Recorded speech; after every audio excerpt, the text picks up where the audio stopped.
Alors ce soir, on va travailler, on va réfléchir ensemble sur un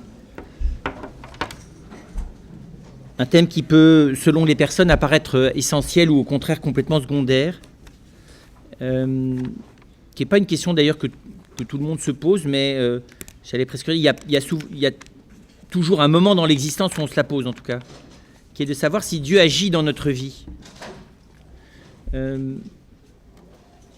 Et je me disais que sur cette question, il y a des gens qui ont des réponses spontanées, qui ne doutent pas que Dieu agisse dans leur vie. On va voir que c'est, tout en respectant la certitude subjective qu'ils ont, c'est plus difficile à montrer. Et que donc c'est une vraie question qui évidemment se pose plus facilement dans les moments, plus spontanément, et plus douloureusement dans les moments de détresse que dans les moments d'euphorie. Plus dans les moments où on a le sentiment qu'on aurait besoin que Dieu agisse dans notre vie. Les moments où on a le sentiment qu'il agit dans notre vie, ça n'est pas une question, ça semble plutôt une action de grâce ou une constatation. Les deux attitudes extrêmes à propos de cette question, on les connaît, c'est d'un côté l'illuminisme. Alors il n'y a pas de connotation péjorative à ça,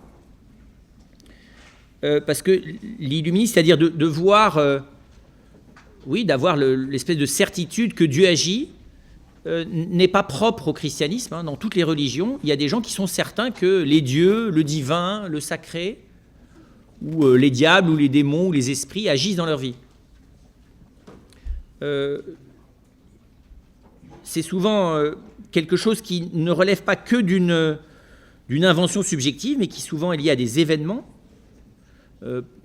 providentiels, positifs ou négatifs. Vous avez des gens qui sont persuadés que les esprits leur en veulent parce que la succession de faits malheureux leur démontre, en tout cas pour eux, que vraiment le mal est là à l'œuvre contre eux.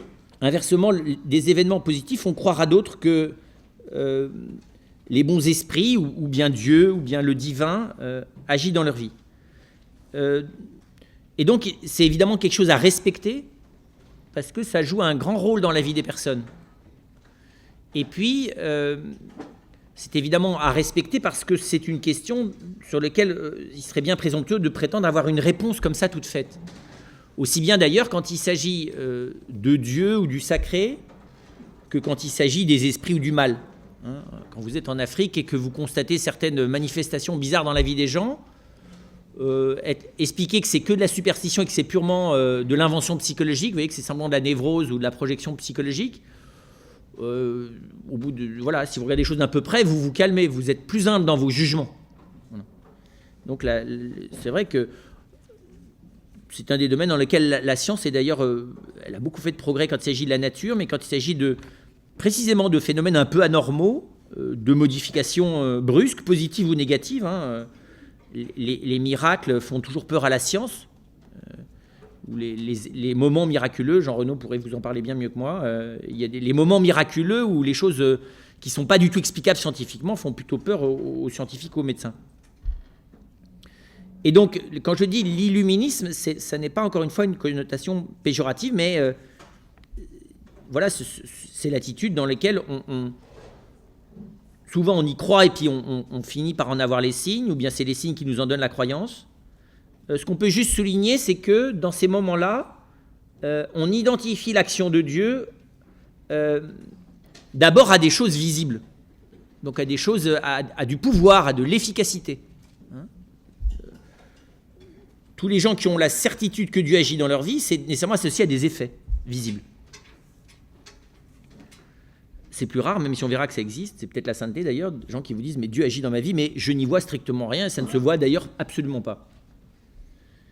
Et donc spontanément, c'est plutôt en lien avec une certaine efficacité, avec toute l'ambiguïté du mot efficacité ou pouvoir, que des traditions religieuses ou des personnes pensent voir. Alors évidemment, dès qu'on réfléchit un petit peu de manière critique, ils ne le voient pas, ils le croient en fait. Et ils en ont la confirmation, ou il leur semble en avoir la confirmation à travers ce qu'ils voient, encore une fois, positivement ou négativement. Évidemment, la psychologie, pour le coup, dans ce qu'elle a de légitime, et une psychologie qui, quand elle est humble, varie d'un peuple à l'autre, parce que le fonctionnement du psychisme, les méandres du psychisme personnel et collectif est très variable d'une culture à l'autre, montre que, sans pouvoir nécessairement toujours assigner des causes à ce que les gens croient être des confirmations de l'action dans leur vie, mais rend très prudent là-dessus, sur le fait qu'il y a quand même beaucoup de choses qui sont ou de l'ordre de l'autosuggestion, c'est-à-dire que les gens sont persuadés que, mais ça n'est quelque chose de tout à fait naturel, simplement la mise en scène subjective qui leur fait croire que c'est un événement exceptionnel, sur le moment ou rétrospectivement d'ailleurs. Et puis, encore une fois, quand on prend un peu au sérieux non pas la science psychologique, parce qu'elle est intéressante, mais plus au sérieux, par contre, l'extrême complexité du psychisme. On s'aperçoit qu'avant d'affirmer que le psychisme personnel, le psychisme collectif, la relation de l'homme à la nature n'y est pour rien et qu'il s'agit de l'action de Dieu, il faut aller doucement. Je dirais de la même manière que un objet scientifique comme un micro-ondes ou une télévision peut paraître à quelqu'un qui n'a pas grandi dans une culture scientifique qu'un objet miraculeux, je dirais dans l'autre sens, il y a des phénomènes en fait qui sont naturels et qui peuvent apparaître à des esprits qui n'ont pas, à des personnes qui n'ont pas une connaissance suffisante de la nature, ou même à des esprits rationalistes de type scientifique, comme des choses tout à fait bizarres, voire miraculeuses. Et donc, encore une fois, comme il s'agit souvent de la croyance d'une action du divin à travers des effets visibles, il faut être très humble, il me semble, quant à l'origine, à la causalité qui est liée à ces effets visibles. C'est par exemple ce qui enveloppe, c'est la prudence extrême qui enveloppe les miracles dans l'Église. Avant de reconnaître un miracle, il ne suffit pas du tout que vous ayez été miraculé. Il faut qu'on ait pu, de manière très rigoureuse, théologiquement et surtout scientifiquement, montrer qu'il n'y avait aucune possibilité pour que, étant donné ce que nous savons de la science, vous ayez pu réellement être guéri de ce que vous aviez. Voilà. C'est très... et on voit bien, on va dire, je ne sais pas quelles sont les statistiques, mais je crois que sur une centaine de miracles, il doit y en avoir un qui est finalement reconnu. Enfin, les 100 étant déjà des choses tout à fait qu'aucun scientifique et qu'une personne un peu sensée n'est capable d'expliquer. Voilà, ce qui est tout simplement une attitude d'humilité à l'égard de cette réalité aussi complexe que le corps, parce que le corps aussi participe à cette vie psychique et sur ce qu'on peut appeler des effets visibles. L'autre attitude, elle est exactement l'inverse. Elle se rencontre plus couramment, et les deux d'ailleurs existent chez les chrétiens, c'est ce que j'appellerais le spiritualisme, qui est de considérer que Dieu n'a rien à voir avec l'efficacité visible des choses. Et qu'en fait, le cours des choses est ce qu'il est, qu'il faut faire avec, qu'on a sa partie à jouer dans le cours historique des événements et des processus aussi bien physiques, personnels, collectifs, historiques, tout ce que vous voudrez, mais que en fait, ça n'est pas à ce niveau qu'est Dieu, et entre guillemets, comprenez bien, la fonction de Dieu n'est pas d'agir. Il ne relève pas de l'action. C'est une question qui n'est pas bête. Dieu relève-t-il de la catégorie de l'action ? Et donc on voit certaines...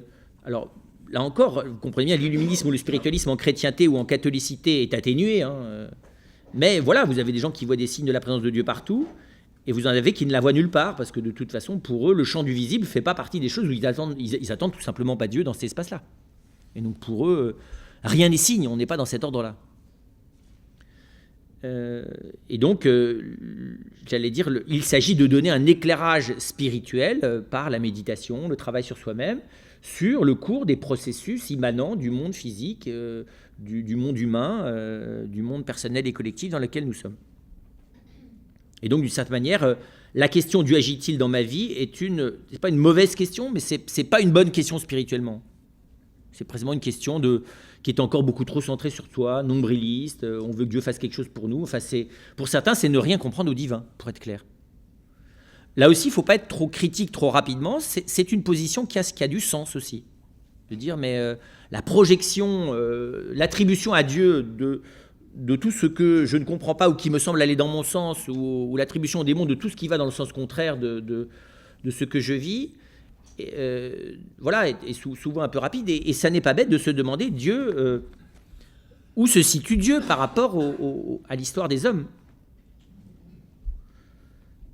Alors évidemment, quelqu'un qui est chrétien ne niera pas que Dieu a agi dans le Christ, mais peut aussi considérer que la manière dont il agit dans l'histoire des hommes, y compris dans l'Église, est avec une discrétion qui ne permet pas d'identifier spécifiquement son action dans la vie de telle ou telle personne.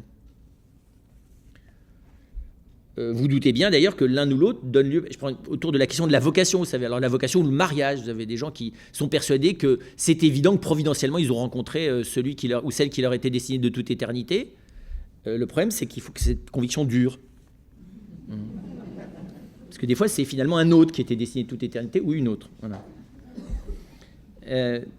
Ça peut jouer aussi dans la vie religieuse.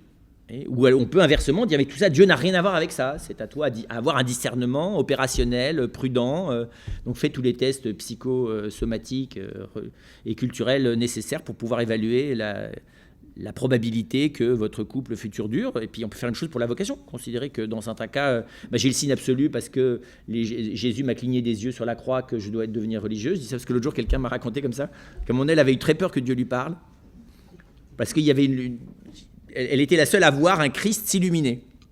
Et elle a vraiment eu très très peur. Elle dit, j'ai vraiment cru que j'allais avoir une vocation, quoi. Puis en fait, elle s'est aperçue que c'était deux gamins qui faisaient l'épître avec un miroir, quoi. Enfin, Dieu a quand même laissé les gamins faire l'épître. Mais inversement, je peux considérer que la vocation relève d'un mûrissement intérieur qui n'est pas nécessairement une illumination charismatique miraculeuse. Et on voit bien qu'il faut respecter les uns les autres. Le processus de maturation d'une vocation, comme le processus de maturation de quelqu'un qu'on choisit d'épouser, peut être encore une fois quelque chose qui se fait de manière linéaire sans qu'il y ait clairement une action de Dieu qui nous éclaire. Il y a des discernements où on ne voit pas d'action de Dieu. Je connais des gens qui ont mis longtemps avant de se marier. Elle a attendu 7 ans de fiançailles où ils ont brisé 3 fois. Ce que Dieu agit, moi je ne serais pas capable de le dire. Dire qu'elle a patienté. Alors sûrement Dieu était dans sa patience. Mais c'est très bizarre. Il n'y a pas beaucoup de signes, en tout cas, de l'action de Dieu. Alors ensuite, si on essaye de... Ça, c'est les comportements communs. Et puis, j'allais dire, bizarrement, on est un peu des deux souvent. Il y a des domaines où ça nous semble évident que Dieu est là. Il y a des domaines où, bizarrement, chroniquement, on a le sentiment qu'il n'est pas du tout là. Il y a des domaines où, spontanément, on se dirait ça n'a rien à voir avec le domaine d'une action divine potentielle. Et de domaines où, au contraire, ça nous semble éminemment le lieu opportun où Dieu agirait. C'est très bizarre, d'ailleurs. C'est pas très rationnel, toujours. Vous avez des gens qui invoquent les anges gardiens pour se garer en voiture, mais qui ont du mal à croire à la transsubstantiation. Voilà. Je n'ai pas dit, d'ailleurs, que les anges gardiens n'aidaient pas à se garer, mais... Les anges, c'est pas Dieu. La question n'est pas les anges agissent ici dans notre vie. C'est une autre question, ce serait une autre conférence de Saint-Marie. Pour ça, donc, j'ai besoin, si je veux rentrer dans cette question, de la soumettre évidemment à la raison en me demandant, mais philosophiquement, humainement, si j'essaye d'avoir une compréhension, comprenez bien, une approche sensée, intelligente de Dieu, est-ce que ça a un sens de dire que Dieu agit ? Je pense que c'est la première question qui doit se poser avant de regarder évidemment comment le Christ répond dans l'Évangile. Comme quand il s'agit de Dieu, évidemment, il y a une prudence extrême à avoir quant à la projection que nous opérons sur Dieu de toutes nos manières d'agir. Donc je peux affirmer sans beaucoup me fatiguer que de toute façon, si Dieu agit, c'est sûrement pas la manière des hommes. Et c'est vrai que dans les traditions de sagesse, le premier lieu où Dieu est considéré comme agissant, c'est la création. Et c'est significatif d'ailleurs, parce que si c'est la manière fondamentale, c'est ce que d'ailleurs me dit la Bible, si c'est la manière fondamentale d'agir de Dieu, c'est de créer, c'est à la fois étonnamment visible et étonnamment silencieux. Enfin, vous voyez, je veux dire, c'est à la fois énorme comme signe et complètement discret. Donc rien que ça devrait donner à penser. Si la création est le signe de l'action de Dieu, ce signe est énorme et ce signe n'est absolument pas lisible. Vous voyez, je ne sais pas comment dire ça. Son auteur est à la fois complètement dévoilé par cette œuvre et en même temps, il est parfaitement caché par cette œuvre. Tout dépend comment je la regarde et ce que j'en regarde. Si la création était la preuve évidente de l'action de Dieu, ça se saurait. Je ne pense pas que tous les agnostiques sont des gens qui s'obstinent dans la bêtise. Je me souviens très bien moi, d'un débat avec un frère qui pensait que la création, c'était évident, que tous les gens étaient des créatures, donc il croisait. Je lui dis, mais quand tu vois une vache, tu vois que c'est une créature. C'est marqué où ? Il dit, mais c'est évident. Je dis, bah, écoute, pour toi, mais moi, je ne vois pas où est la signature de la création. J'ai rien contre les vaches, hein, mais... Je dis, regarde là de près. Contemple moins l'idée que tu as que Dieu l'a faite, plutôt que elle. Et tu verras que c'est un objet extrêmement intéressant, tout à fait bizarre d'ailleurs, qui a des caractéristiques digestives tout à fait... voilà, qui a un regard tout à fait spécifique, qui est variable d'ailleurs d'une espèce à l'autre. L'Aubrac n'a pas le même regard que la charolaise, qui n'a pas le même regard que l'hollandaise, mais voilà, c'est comment dire ça,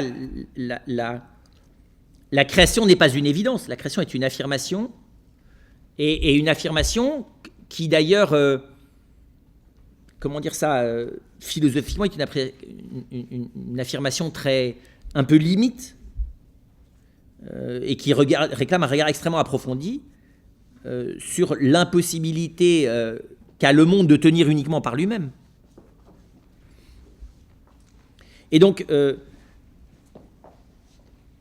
si je peux être émerveillé de ce qu'est la création, et considérer même d'ailleurs, souvent, vous savez, c'est ce qu'on appelle l'intelligent design, c'est-à-dire qu'elle est faite avec beaucoup d'intelligence, qu'il y a du génie dans ce qui est fait.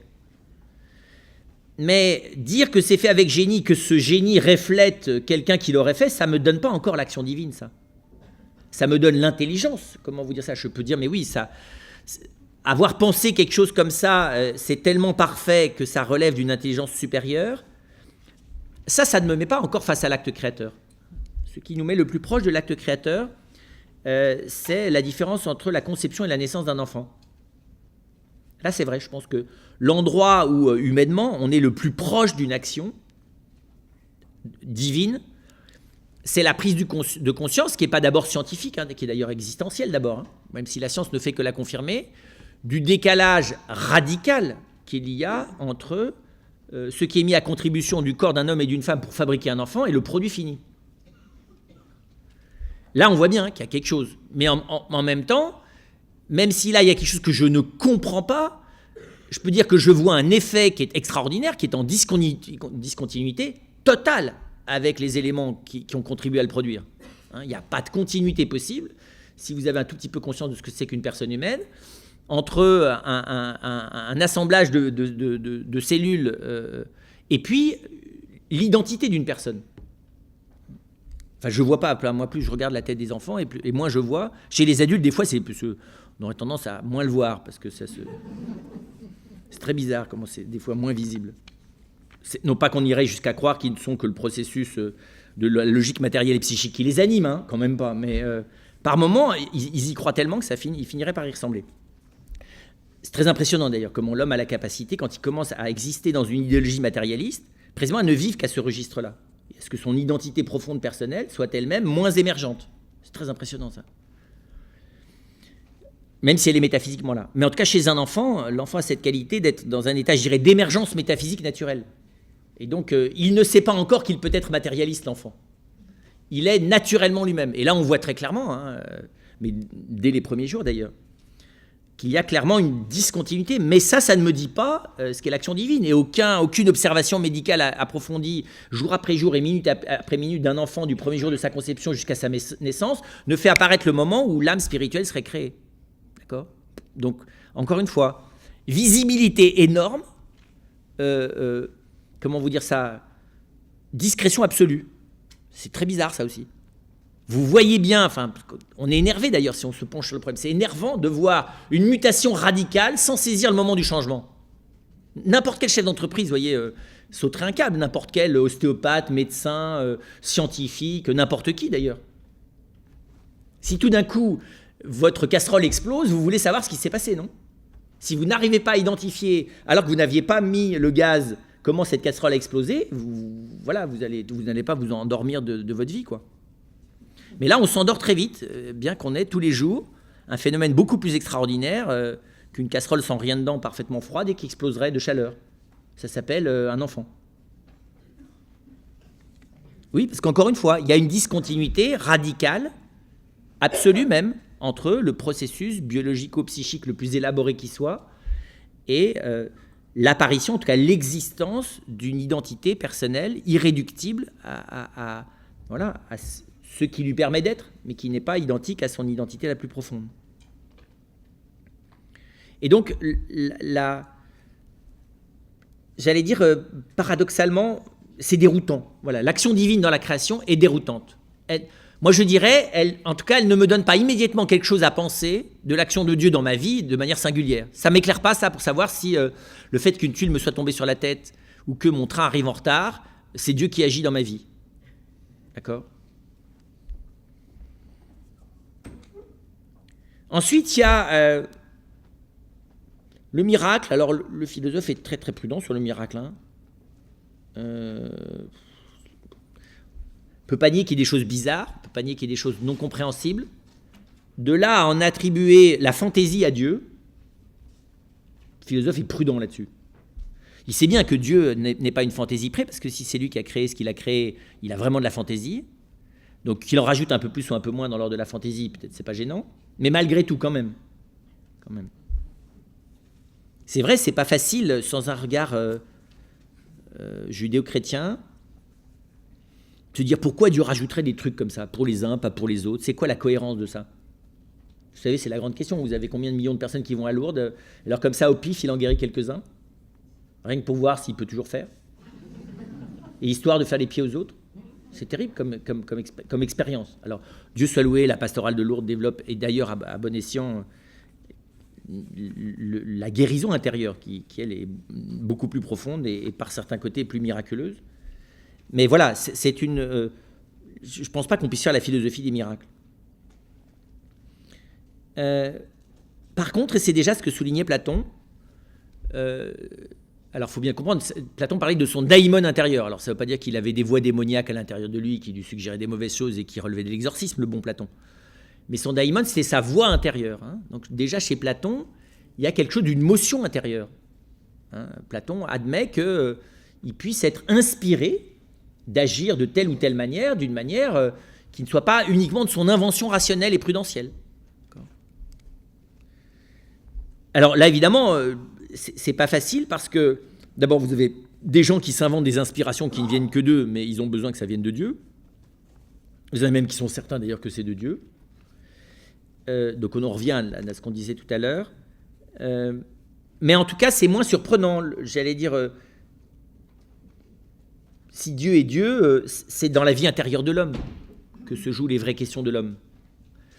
Et donc c'est sûrement dans l'ordre de la lumière, de la compréhension et du moment de l'engagement de la personne.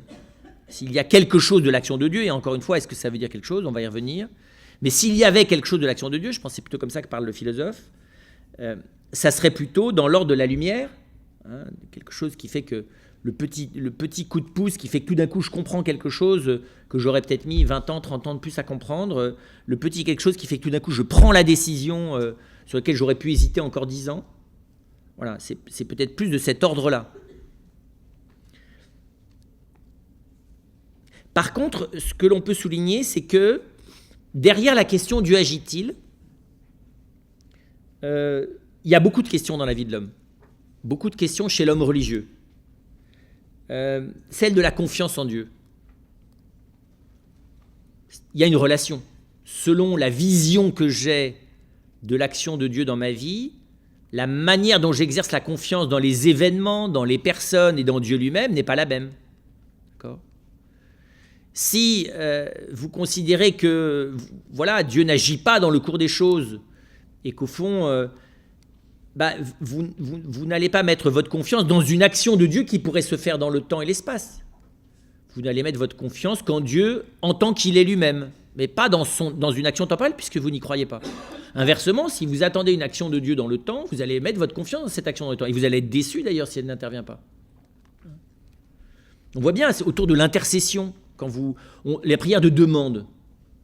Faut-il croire que l'on va être exaucé quand l'on demande quelque chose ? Parce que, vous savez, c'est tout le problème. Il ne faut pas trop se poser ce genre de questions d'ailleurs. Il faut savoir que logiquement, de toute façon, Dieu sait très bien ce que vous allez demander, donc demandez-lui, ça n'a aucune importance à la manière dont vous lui demandez pour que vous y mettiez votre bon cœur. Mais enfin, quand même, il y a des moments où est-ce qu'il faut vraiment croire que ça va arriver ? Est-ce que ça change ? Vous savez, les gens vous disent, mais est-ce que ça va changer, que ça marche ou que ça ne marche pas ? Selon que j'y crois que ça va marcher ou que j'y crois pas que ça va marcher. Et est-ce que si ça ne marche pas, c'est parce que j'ai pas cru que ça allait marcher ? Ça, c'est presque, vous direz, Spielberg dans sa première période. Oui. Si tu y crois, ça marche. Ta vie change puisque tu y crois. Ça ne peuvent le dire que c'est ceux chez qui ça a marché.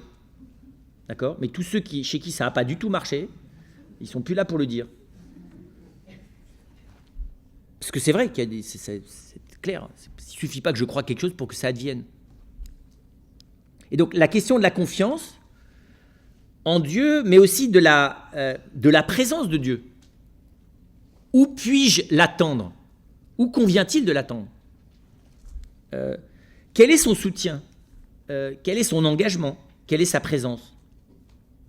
Et ça n'est pas la même chose de l'attendre jusque dans le visible, cette présence et ce soutien, et de ne l'attendre que de l'invisible. Alors, par un certain côté, c'est plus sécurisant de ne l'attendre que dans l'invisible, de se résigner, on va y revenir, à ce qu'il n'intervienne pas dans le visible. Mais en même temps, ça peut être une manière de gérer son désespoir potentiel ou sa déception potentielle. En termes qui sont ceux de l'Écriture, la question est de savoir quelles sont les modalités de l'alliance avec Dieu. Sur quoi porte l'alliance ? Sur quoi, encore une fois, porte son engagement envers moi ? C'est la question qu'il y a derrière.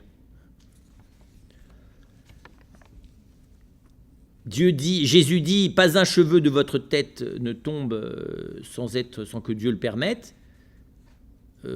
Oui, il a pris un sujet. Enfin, l'exemple n'est pas par hasard, parce que ça m'est complètement égal que Dieu compte les cheveux de ma tête, même si je suis chauve. Je veux dire, Jésus s'est bien gardé d'utiliser un sujet trop chaud sur ce sujet-là.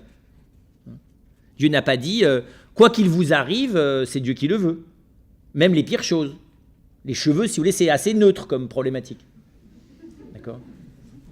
Tous les cheveux de vos têtes sont comptés, j'en suis très heureux. Certains préféraient que ça soit leur compte en banque qui soit compté, ou leur non-compte en banque, parce qu'ils n'ont rien dedans. On préfère que nous soient comptés les jours, la santé, enfin d'autres choses, quoi. Mais les cheveux, non. Et puis il ajoute, pour nous rassurer, que de toute façon, on vaut mieux que tous les moineaux du monde. On est aussi très heureux de le savoir. Si ça avait été tout l'or, ça nous aurait peut-être mieux plu. Mais c'est les moineaux. Et il nous rassure, au cas où on n'aurait pas su. Il y a énormément d'humour chez le Seigneur. Je vois du coup trois attitudes qui sont légitimes, même si à mon avis aucune d'elles n'est strictement philosophique. La première, c'est la renonciation à ce que Dieu agisse visiblement dans ma vie. Et donc, c'est accepter, c'est quelque chose de grand, de se contenter d'une communion spirituelle. Et je peux rencontrer ça en terre chrétienne. Pourquoi ? Parce que l'attente permanente d'une intervention divine peut, par expérience, ou la mienne ou celle que j'ai vue chez les autres, provoquer des attentes, des déceptions et finalement une espèce de distorsion de la vie spirituelle qui fait qu'il vaut mieux laisser tomber, cette question. Et se contenter de chercher à unir sa volonté à celle de Dieu intérieurement et n'être pas là à guetter toutes les 3 minutes qu'il se passe quelque chose dans le visible. L'autre peut être au contraire une attente humble, une disponibilité à l'intervention de Dieu de manière visible dans le cours de mon existence. C'est pas facile d'ailleurs d'être dans une disponibilité sans figure, c'est-à-dire où je ne me représente pas ce que j'attends, mais je peux ne pas exclure qu'il soit possible que Dieu veuille. Voilà. Alors, c'est sûr que ça me semble pas très prudent philosophiquement, enfin humainement, que de l'attendre avec acharnement, comme si la non-intervention visible de Dieu dans mon histoire était un signe négatif. Enfin, prenez un exemple très impressionnant. Mère Teresa a passé manifestement, maintenant on le sait, toute sa vie. Il y a une chaise là si vous voulez.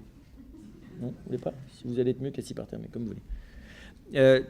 Mère Teresa a passé toute sa vie dans l'incertitude qu'elle accomplissait réellement la volonté de Dieu dans la fondation qu'elle avait lancée. C'est énorme ça. Dieu ne lui a pas levé cette incertitude. Dieu n'a jamais... Jeanne d'Arc, qui est pourtant... Jeanne d'Arc pourrait dire « Dieu agit dans ma vie ». Ben, étonnamment, le seul endroit où Jeanne d'Arc aurait bien aimé que Dieu agisse dans sa vie, il n'a pas agi. Il ne l'a éclairé en rien sur ce qu'elle allait avoir à vivre dans l'ordre de la souffrance, rien. Si, sa blessure, mais pas du tout qu'elle allait brûler. Rien du tout. Rien. Les voix ne lui ont rien dit sur ce qu'elle allait... Et d'ailleurs, on voit bien, la pauvre Jeanne, on le sait par les récits juridiques, enfin, par le compte-rendu juridique, elle a connu des moments d'hésitation, pas de doute de la foi, oui, mais de savoir qu'est-ce qu'elle devait faire. Et c'est sa bonne Sainte Marguerite et son brave, c'est Saint-Michel, si je me souviens bien, qui lui donnait, pas ses plans de bataille, mais tout juste, quoi, qui lui expliquait comment est-ce qu'elle allait s'en sortir en dessous des murailles d'Orléans. Enfin bon, c'est impressionnant, quoi. Je pense qu'elle aurait volontiers échangé, si on lui avait donné le choix, les plans de bataille, en restant dans son pré avec ses brebis, là, contre qu'est-ce qu'elle devait faire par rapport à sa vie intérieure profonde, au moment où il faut donner sa vie de manière pas commode, parce que c'est face, apparemment condamné par l'Église comme hérétique, c'est quand même pas rien, relapse. C'est pas rien de brûler de la main des évêques. Ça vous laisse pas... Enfin, vous voyez, quand vous avez que Sainte Marguerite et Saint-Michel pour vous... Enfin, je sais pas comment dire ça, ça fait un peu... Ça pèse lourd, l'Église, hein.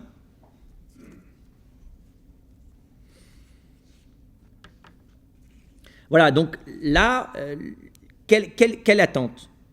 Et puis, vous avez quelque chose, mais qui ne relève pas, pour le coup, au sens strict de la philosophie, mais enfin, qui relève aussi de l'honnêteté intellectuelle de quelqu'un qui a la certitude intime, sans pouvoir la montrer d'ailleurs, le démontrer, donc ce n'est pas une certitude qui relève du rationnel, mais la certitude intime que Dieu a agi, ou que Dieu agit dans sa vie.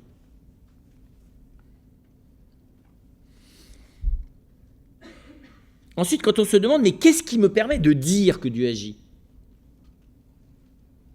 Je peux encore une fois en avoir la certitude invincible, voilà, mais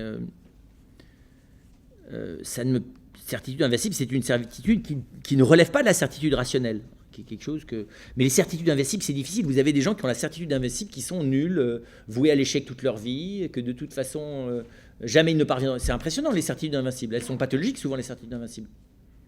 Vous avez aussi, moi je connais des gens qui ont des certitudes invincibles dont le contenu est religieux. Je connais des braves garçons qui étaient persuadés que Dieu leur demandait d'être prêtres. Ils ne l'ont jamais été, c'était pas possible. Ils étaient, précisément, rien en eux ne leur permettait, ni du côté de la prudence, et ils étaient convaincus que. Vous voyez, c'est pas simple. La certitude intérieure. Alors, on l'a vu, l'Église, avant d'affirmer que Dieu a agi, elle a une prudence extrême. C'est vrai dans la canonisation aussi. Est-ce que l'Église s'engage sur l'action de Dieu dans la canonisation ou la béatification de quelqu'un, comme elle s'engage dans la reconnaissance d'un miracle ou d'une apparition? Là aussi, la prudence avec laquelle l'Église tarde, dans certains cas, au grand scandale des fidèles, à reconnaître une apparition de la Vierge Marie. Parce que c'est ça sa question. Qu'est-ce qui permet d'affirmer, avec une certitude qui n'est pas simplement subjective, que Dieu agit?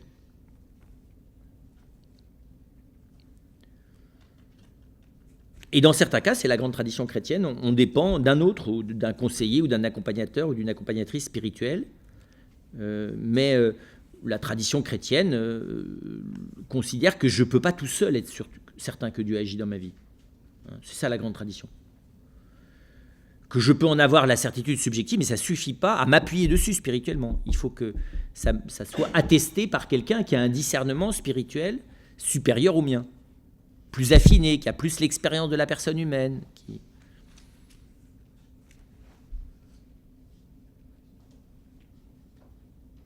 Et ce qui est très étonnant, c'est que quand l'Église dit que Dieu agit, je parle des apparitions et des miracles, par exemple, j'allais pas dire que c'est en désespoir de cause, mais c'est une fois qu'elle n'a plus aucune explication d'autre. C'est très étonnant, ça. Ah oui, l'Église, elle ne va pas vous dire on a la preuve que Dieu agit. Mais on n'a pas d'autre explication que celle-là. C'est négatif, c'est par voie négative. Vous voyez, entre la discrétion de la création et la certitude qui peut être que négative. Et telle certitude peut toujours vous dire oui, mais c'est parce que tu n'as pas encore les explications, c'est pour ça que tu crois que c'est lui. Alors, face à ça, c'est évident que l'évangile est extrêmement frappant. Pourquoi ? Parce que le Christ n'y va pas par quatre chemins. Le Christ se révèle tout simplement comme l'action de Dieu. Là, au moins, c'est clair. Jésus ne dit pas que Dieu agit dans sa vie. Il est l'action divine. Tout l'évangile nous montre ça. Je suis venu, c'est cette expression qui est très récurrente, notamment dans Jean, je suis venu. Le Christ regarde sa propre venue comme ne relevant que de l'action divine. C'est très étonnant ça. Et le Christ ne prend absolument pas le temps de se situer par rapport à la création. Jésus dit « Je te rends grâce, Père Seigneur du ciel et de la terre ». Là, il fait référence au Dieu créateur. Mais à aucun moment dans l'Évangile, Jésus ne développe une théologie de l'action divine qui serait en relation avec la création. Ce n'est pas du tout ça. Comme avec Abraham. La tradition juive ne met pas en doute un seul instant que Dieu ait parlé à Abraham. C'est très étonnant, Et alors là, c'est pas simplement, le Christ dit pas Dieu m'a parlé. C'est l'évangile de Jean qui nous parlera de lui, et Paul aussi, comme la parole. Donc c'est pas Dieu qui lui parle, s'il est la parole, que Dieu parle. Mais, alors c'est très étonnant parce que si on veut être précis, le Christ se présente, encore une fois, comme l'action de Dieu et comme une action qui est d'une autre nature que les miracles, qu'il effectue d'ailleurs sans problème. Mais pour lui, les miracles ne sont pas du tout une preuve de l'action divine, ce n'est pas ça sa question. Les miracles ne sont pas pour lui la preuve que Dieu répond à ses prières. Les miracles, ce sont des choses qui sont le prolongement de l'action qu'il est lui-même. Enfin, vous voyez, le miracle n'est qu'une manière d'entrer dans la vie de la personne. Donc, d'une certaine manière, le miracle n'est qu'une manière de permettre qu'il devienne lui-même agissant sur la personne. Ça n'est qu'une manière d'agir sur l'autre.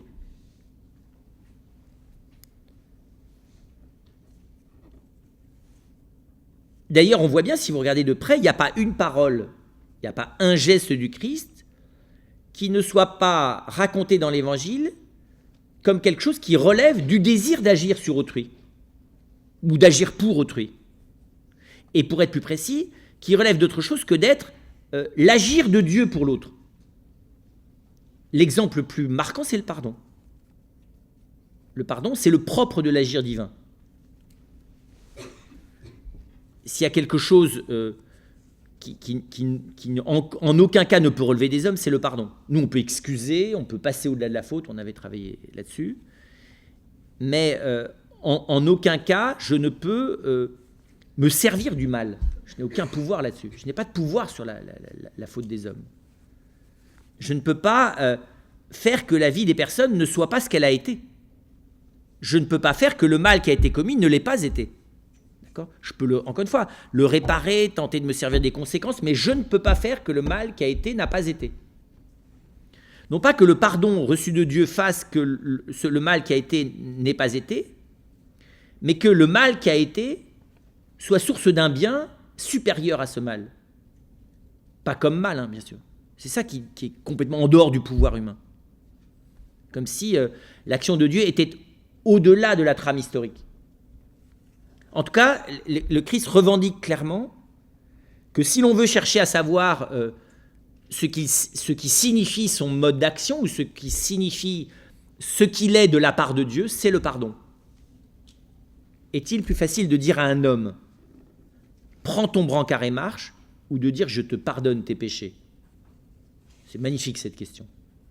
Tout le monde répond « C'est bien plus facile de dire « Je te pardonne tes péchés » parce que de toute façon, tu ne vois pas le résultat. Mais vas-y, dis-lui « Prends ton brancard et marche ». Dire les prêtres, si vous demandiez à tous les prêtres de choisir entre les deux, je pense qu'ils préféraient dire « Je te pardonne tes péchés ». C'est ce qu'ils font dans le sacrement de pardon. Par contre, avant de se lancer, de dire à un paralytique « Lève-toi et marche », voilà. C'est pas tout à fait le même ministère. Mais évidemment, Jésus veut dire exactement l'inverse. C'est rien du tout de dire « Lève-toi et marche ». Qu'est-ce que c'est que le miracle ? Rien. Le pardon, c'est tout.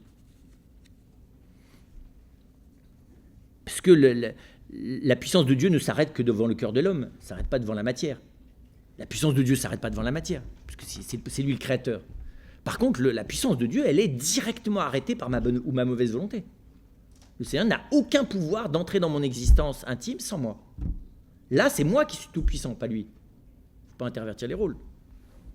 Nous sommes fascinés par la toute-puissance divine parce que nous sommes fascinés par la matière, et la puissance d'ailleurs. Mais ceux qui avons la puissance, c'est nous. Dans l'ordre de l'action sur autrui, d'une certaine manière, la puissance d'action que j'ai sur la présence de Dieu en moi est beaucoup plus redoutable que la puissance d'action qu'il a sur ma vie, dont on va voir ce qu'elle est ou ce qu'elle n'est pas. Ce qui est très étonnant aussi, c'est que le Christ n'envisage pas cette action de Dieu qu'il est lui-même. On le voit dans l'évangile de Jean, mais on le voit aussi dans ce qu'on appelle le Logos johannique dans Luc, dans Matthieu. Il ne la voit pas séparément du Père et de l'Esprit Saint. L'action, il est un agir de Dieu de la part du Père. C'est très clair. Et il est un agir de Dieu avec l'Esprit, pas sans l'Esprit. C'est très étonnant ce triple visage de Dieu agissant. Et Jésus est dans ce registre. Jésus n'est pas dans le registre de l'action divine au sens miraculeuse ou au sens événementiel. Ce n'est pas son lieu. Tout le monde cherche à le ramener à ce niveau-là. La multiplication des pains, tout le monde veut le ramener à ce niveau-là. L'avoir sous la main pour que tous les matins on ait à manger pas cher et beaucoup et bon. Et puis qu'on n'ait pas qu'à manger et qu'on puisse avoir aussi tout le reste. Il voulait le faire roi, nous dit l'évangile de Jean. Et si on regarde de très près, le Christ, je dirais, s'obstine à ne pas vouloir être dans un autre registre. Alors, vous allez me dire, à ce moment-là, il n'avait qu'à pas faire de miracles. Mais encore une fois, s'il fait des miracles, ce n'est pas pour montrer sa puissance. Encore une fois, c'est pour montrer le peu de choses qu'ils sont. Et d'une certaine manière, la manière dont même s'ils sont un cadeau gratuit, ça n'est pas ça que j'ai à attendre. Hein. Le Christ, paradoxalement, il a tout un débat avec la foule là-dessus. Hein.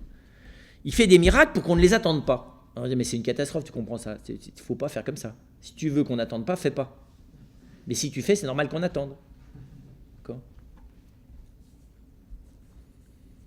Mais c'est comme toujours, le Christ ne s'adresse pas stratégiquement aux pécheurs qu'il faut convaincre à coup de marketing bien organisé. D'accord ? Il s'adresse au cœur de l'homme dans ce qu'il a de vrai. Même s'il n'est pas respecté dans la droiture avec laquelle il s'adresse à lui. C'est très étonnant ça. Dieu n'est pas dans la stratégie manipulatoire. Dieu n'est qu'au premier degré. Il n'y a pas de deuxième degré en Dieu. Il n'y a que le Dieu pervers de Descartes qui est au deuxième degré. Il n'y a pas de deuxième degré en Dieu. Nous, nous les Français, c'est 3 ou 4 les degrés. Mais parce que nous, il y a ce qu'on dit, il y a ce qu'on pense, il y a ce qu'on pense de ce qu'on pense. Et il y a ce que les autres pourraient penser de ce qu'on pense, de ce qu'on pense, de ce qu'on dit. Donc ça, c'est... Et les autres ont besoin de nous demander, mais tu parles exactement où, toi ? Mais il y a des peuples, c'est moins compliqué, ils n'ont que 2 degrés. Et Dieu, il n'en a qu'un, lui. Et donc, c'est très étonnant de voir, faudrait prendre tout l'évangile, mais de voir la manière dont le Christ introduit ses interlocuteurs dans non seulement ce qu'il est venu faire, mais encore une fois, ce qu'il est comme action divine. Et il va faire ça de la manière évidemment la plus visible par le mystère de sa passion et de sa croix. Si je veux savoir comment Dieu agit, c'est là. Il n'agit pas, il se laisse faire. Il n'a rien fait, il s'est laissé mettre à mort, le Christ. D'accord ? Il ne s'est pas dévoué à l'avant-garde de l'armée des résistants pour mourir le premier comme signe de victoire pour les autres. C'est exactement l'inverse. Ça, c'est ce que je peux faire dans le romantisme chrétien. Mais c'est du romantisme pur et simple.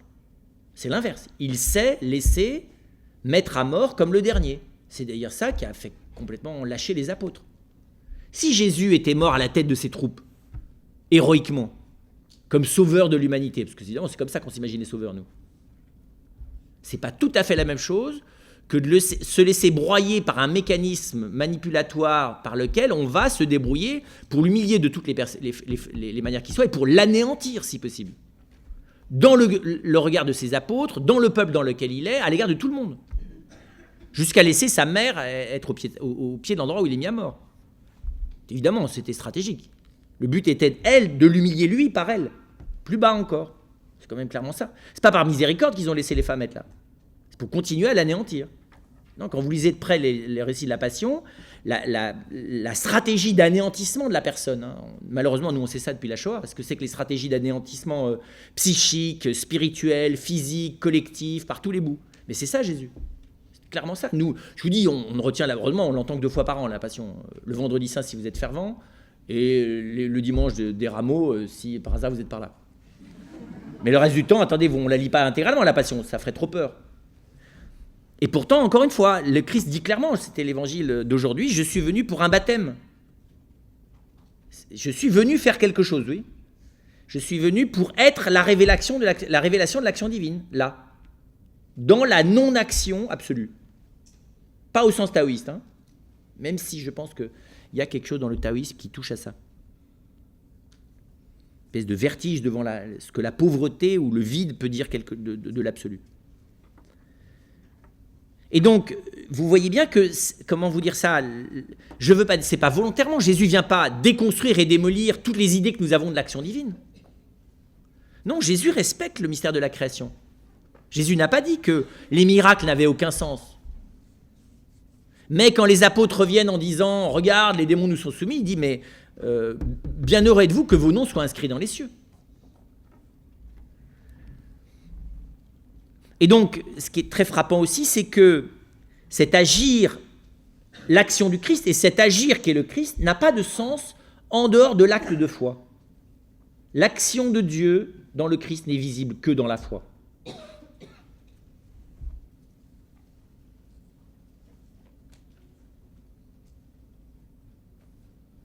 Je n'ai pas, humainement, quoi qu'en dise, même si je respecte René Girard, hein, qui essaie de montrer comment est-ce que dans la manière dont le Christ meurt sur la croix, il vient annuler tous les mécanismes du bouc émissaire, il n'a pas tort. Mais j'y dirais, ça n'est pas l'action propre du Christ. Son but n'est pas d'abord, ça a comme effet, quand l'innocent se laisse mettre à mort, il vient dénoncer tous les bourreaux et toute la légitimation de la mise à mort de tous les innocents de la terre. Mais, encore une fois, c'est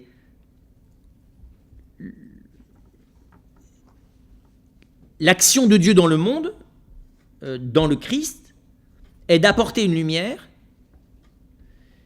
mais d'apporter une lumière qui porte sur le mystère de Dieu. N'est pas d'abord, comprenez bien, hein, n'est pas d'abord d'agir au profit des hommes, mais d'agir d'abord d'une manière qui corresponde à celui qu'il est. Les actions du Christ, les actes du Christ, la manière éminente dont Dieu agit dans la vie des hommes, si c'est le don du Christ, est une manière qui ne cherche pas tant à aider les hommes dans leur vie qu'à leur dire, à leur donner Dieu lui-même. L'action de Dieu est de donner accès à ce qu'il est. C'est ce qu'on appelle la révélation. Et de donner sa vie. Mais la vie de Dieu n'est pas agissante dans mon existence comme j'attendrais que quelqu'un qui vient m'aider agisse dans ma vie. C'est toute la question du salut. Oui, Dieu agit dans ma vie, il m'a sauvé. En suis-je bien certain ? Suis-je bien certain qu'il m'est réellement sauvé ? Ou bien est-ce que je l'attends, le salut ? Si on est vraiment honnête, en fait, ce qu'on est heureux, c'est que maintenant, on a l'espérance d'être sauvé. Ça, c'est pas encore la foi chrétienne. Hein. Ça, c'est encore la foi juive, ça. Dieu s'est engagé à nous sauver, mais ça date déjà, en préfiguration, c'est déjà dit à Abraham, c'est d'ailleurs déjà dit à Adam et Ève dans le paradis. J'ai pas besoin de Jésus pour savoir ça. Alors, je peux dire, oui, mais là, il est venu me le dire en chair et en os. Ça, c'est sûr. Je peux le dire. Et je peux même dire, il est venu me donner le signe qu'un jour je serai sauvé. Ça veut dire que je ne suis pas sauvé. Encore. Et c'est très différent. Or, Dieu n'est pas venu nous annoncer qu'on était sauvé, il est venu nous donner lui. Et il est venu nous donner lui, et que la manière la plus appropriée de se donner lui, c'est de se donner alors que nous sommes perdus.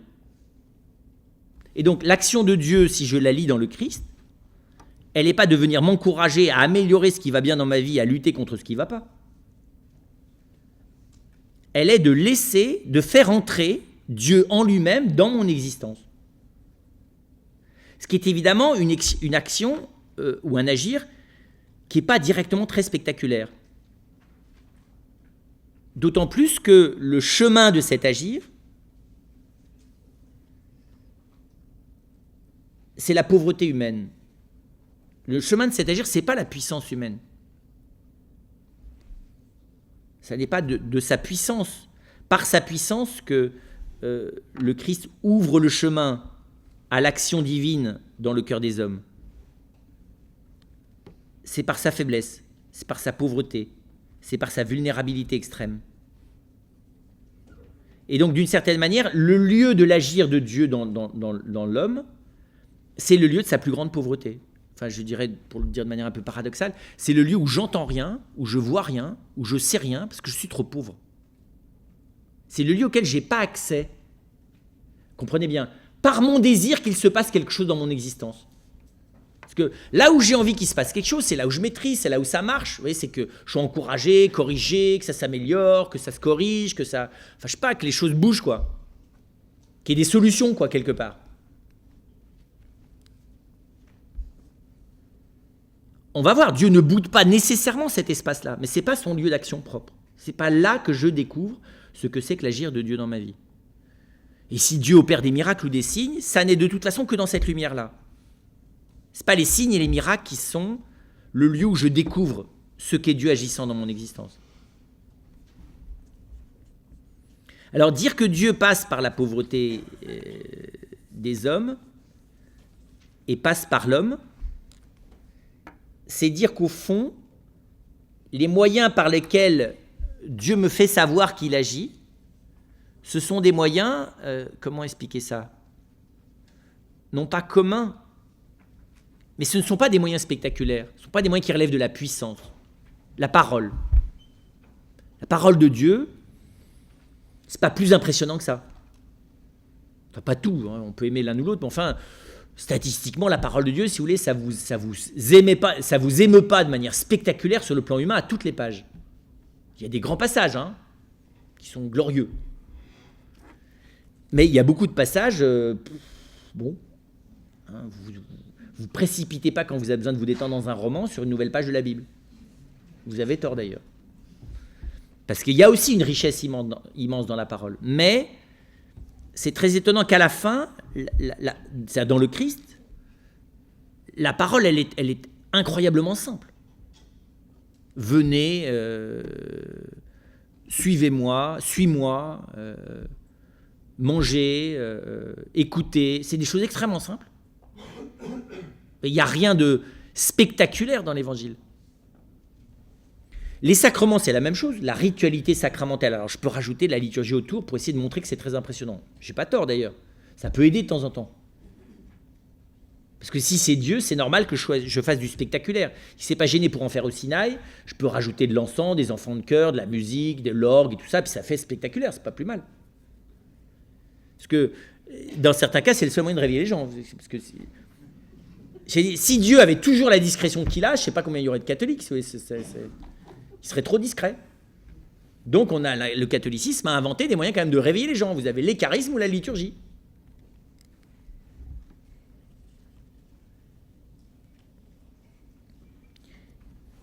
Mais ultimement, au-delà des paroles et des sacrements, et on le voit bien de la part du Christ, c'est les personnes. Je dirais, le dernier mot de Dieu dans notre vie, c'est l'autre. Le dernier moyen par lequel Dieu veut agir dans ma vie, c'est l'autre. Pas l'autre qui va faire des miracles pour moi, mais précisément l'autre quand il est celui par lequel le Christ vient me rejoindre là où je suis perdu. Je pense que il n'y a pas de lieu où j'ai plus, comprenez bien, c'est pas une évidence, mais où l'expérience d'une présence agissante de Dieu soit réellement transparente de son mystère que dans la compassion. Quand précisément l'autre ne peut rien faire pour moi mais qu'il est là. Quand l'action de Dieu à travers l'autre n'est d'aucune efficacité, elle est purement dans la présence. Je me souviens très bien moi d'avoir, je peut-être déjà raconté, veillé comme ça un monsieur auquel on m'avait envoyé pendant juste une petite demi-heure, qui avait une tumeur au cerveau, qui est mort quelques jours après, et qui m'a remercié avec émotion. Il était un peu dans un délire et je lui ai dit, mais vous savez, j'ai rien fait, je suis juste là. Il m'a dit, oui, mais la présence, c'est tout. Quelqu'un qui a 2 jours de mourir, moi, je l'ai reçu vraiment comme quelque chose du Seigneur, quoi. c'est vrai qu'on ne fait rien. Et l'agir par la pure présence compatissante, c'est très rude à vivre. Mais on est obligé de reconnaître que ça opère dans nos vies quand on en est le bénéficiaire ou quand on en est l'instrument, quelque chose, c'est le lieu où il se passe quelque chose de la rencontre avec Dieu qui est beaucoup plus profonde que dans toute autre action spectaculaire que j'attribue peut-être à droit, vous voyez, à juste titre à Dieu.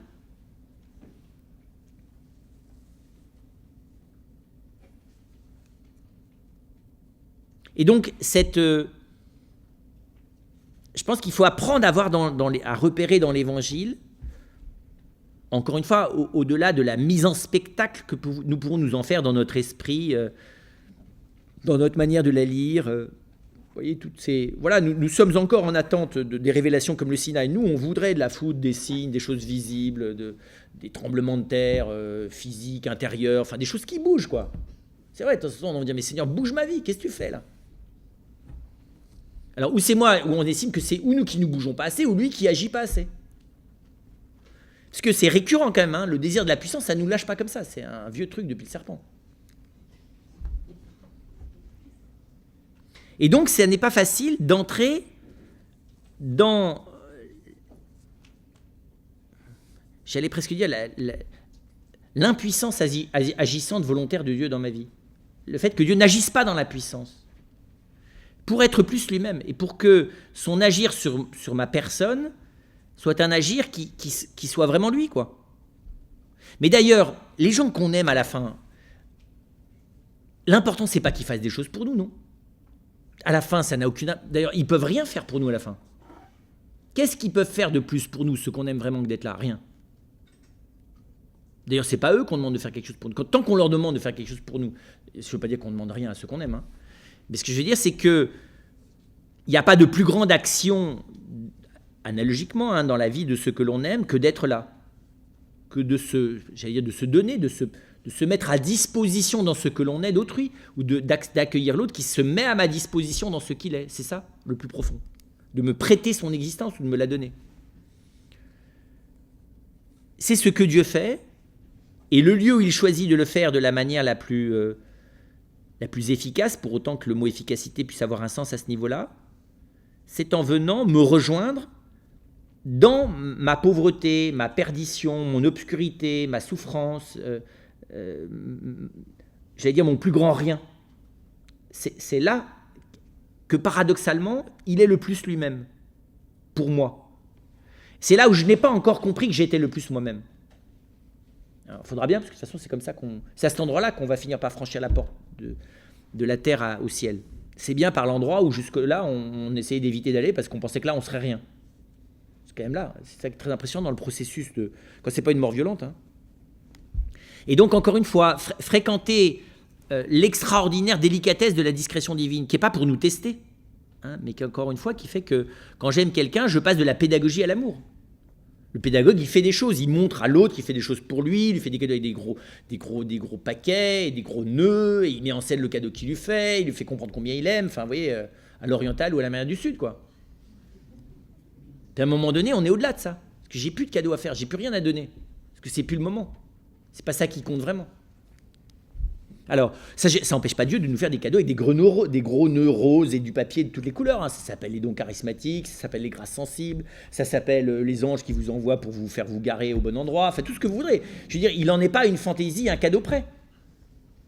Mais il faut le prendre avec une légèreté absolue. C'est-à-dire aussi léger quand il ne vous le donne pas, c'est ça que je veux dire. Quand vous êtes là en tournée depuis 2h30 dans votre voiture, vous voyez, je veux dire, il y a zéro les anges, quoi. Là, faut prendre ça avec humour, maximum. Faut être capable d'exploser de rire dans les embouteillages. C'est pas facile, hein. Ce qui montre bien quand même, on a notre petit plan au 2e degré, hein, parce qu'on est tout prêt à la gratuité et tout. Mais quand même, dans un deuxième temps, on aimerait bien quand même qu'il y ait des choses quand même. Hein. Là, quand même, si tu m'aimais, là, quand même, tu aurais pu faire quelque chose. Donc, discrétion de cette intériorité, de cette intensité de Dieu. En fait, c'est une discrétion de l'intensité divine et la liberté par rapport aux signes. Parce que il n'y a pas de plus grand signe que le récit de la Passion, il n'y a pas de plus grand signe que le don de Jésus dans l'Eucharistie, il n'y a pas de plus grand signe que l'amour, la sainteté d'amour qu'il peut y avoir par moment dans le cœur d'un de mes frères ou d'une de mes sœurs, qu'on a les uns pour les autres.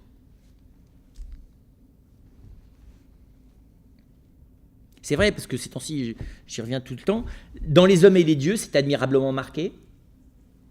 À la fin, Dieu, en fait, ça n'est on pourrait, voilà, on aurait pu regarder le film à la place de faire la conférence. C'est sur l'action de Dieu. Il agit où là? Apparemment nulle part. On lui demande rien. Pourtant, il a agi les uns par les autres, par le sacrement, dans la compassion, dans la discrétion la plus complète.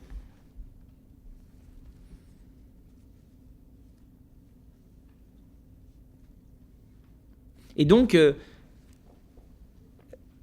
il me semble que vous voyez, le Christ vient purifier, mais purifier pour purifier de toutes nos visions sur l'action divine, sur l'agir de Dieu dans ma vie, mais pour m'y rendre réellement sensible, comprenez bien, pour me la faire découvrir cette action.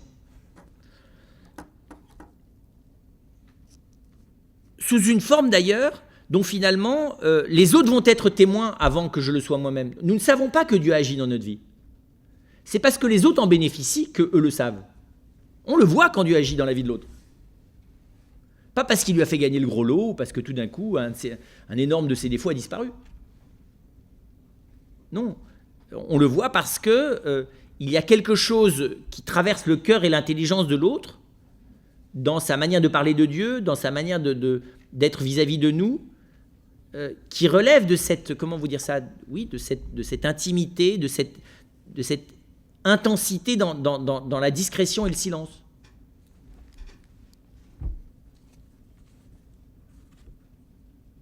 Et ultimement, c'est ce que me révèle l'Évangile,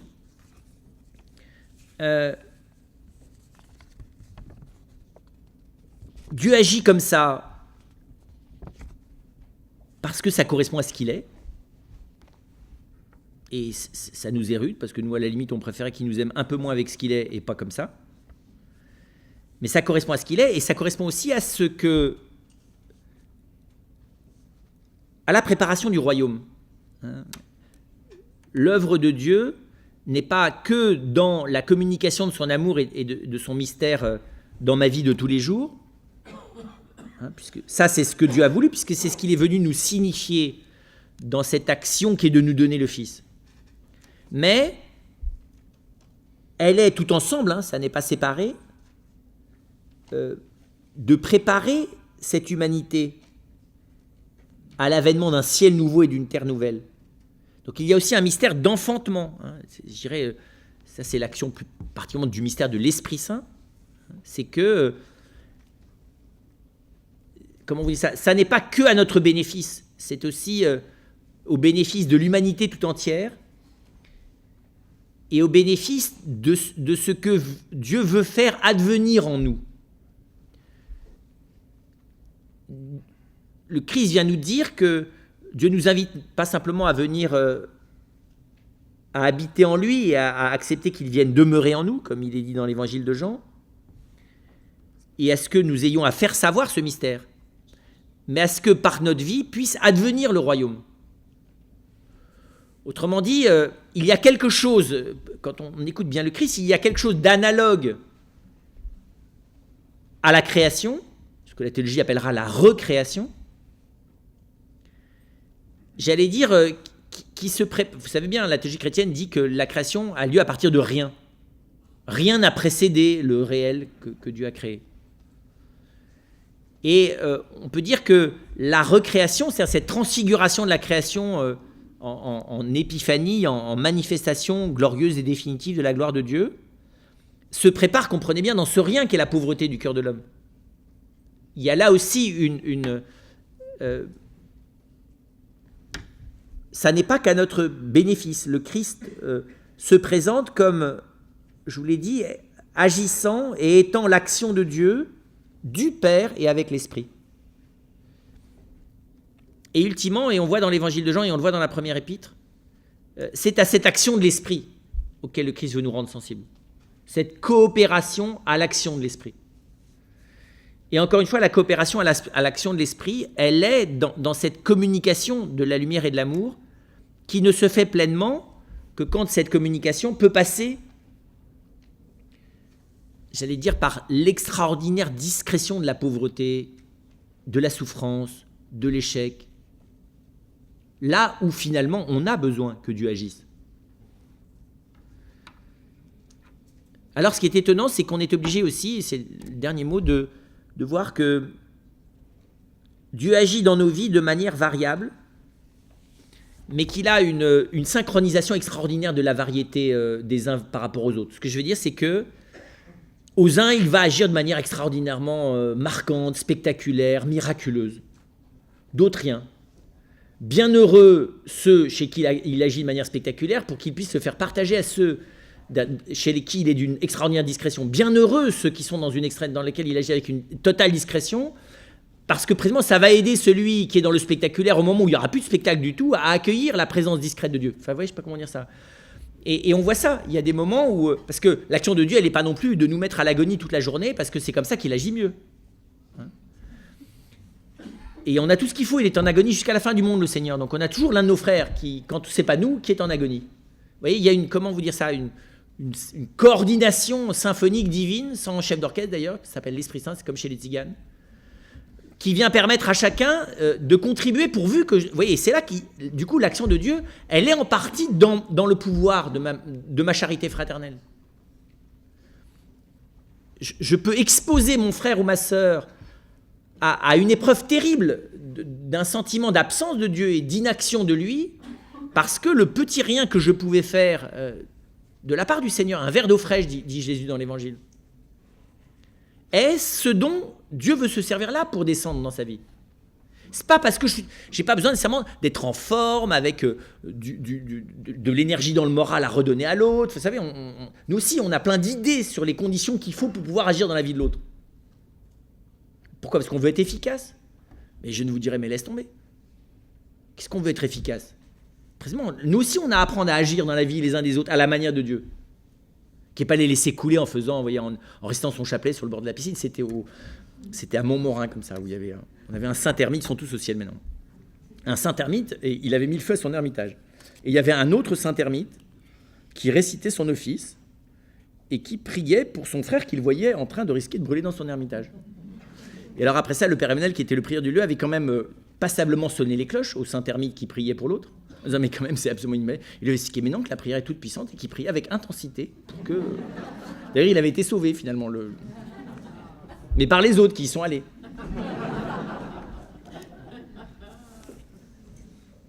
Et donc, voilà, il ne s'agit pas d'entrer dans un effet d'illuminisme, vous voyez, passif, mais il faut accepter que, là aussi, ça passe par la pauvreté d'une initiative qui ne se sait pas certaine. Que Dieu peut, par ma vie, agir dans celle de l'autre. Si je me crois trop envoyé de Dieu, mais il faut vérifier. Ça ne s'appelle pas les Blues Brothers. Et donc, méfiez-vous. Mais si, par contre, j'ai décrété que de toute façon, Dieu ne peut pas agir par moi, vu ce que je suis, il vaut mieux qu'il se dispense de moi. Il fera mieux sans moi.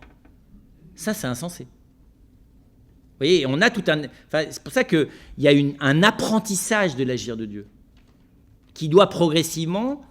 Enfin, l'Église, ça devrait être que ça. Et elle a du boulot. C'est vrai, elle a du boulot. Parce qu'on a du boulot. Avant que notre manière d'agir nous rende, comme disait Monseigneur Claverie, laisse l'Esprit Saint ce qu'on voit dans les hommes et les dieux. Monseigneur Claverie, celui qui a explosé sur une bombe à la sortie de son évêché à Oran. Laissez l'Esprit Saint nous mettre sur les fractures de l'humanité. À l'endroit où, quelle que soit notre pauvreté, Dieu, précisément parce que nous sommes pauvres, veut se rendre présent. Les émissaires de l'Esprit Saint ne sont pas ceux qui décident de l'être, mais ceux qui acceptent que rien ne peut les empêcher de l'être, que de s'en croire indignes. Et que donc il y a là c'est la seule manière de guérir la nostalgie que Dieu agisse autrement. Découvrir et aider son prochain à découvrir comment Dieu se rend présent à sa souffrance et sa pauvreté sans nécessairement faire de miracle. Et la seule chose qui le console progressivement de ce rêve, vous voyez, d'une efficacité de l'action divine. On arrête de chercher des signes miraculeux et de râler parce que finalement Dieu ne fait pas comme il faudrait qu'il fasse. quand on commence à mobiliser toute son énergie, à être vraiment là où il est. Et au bout d'un instant, on en oublie même.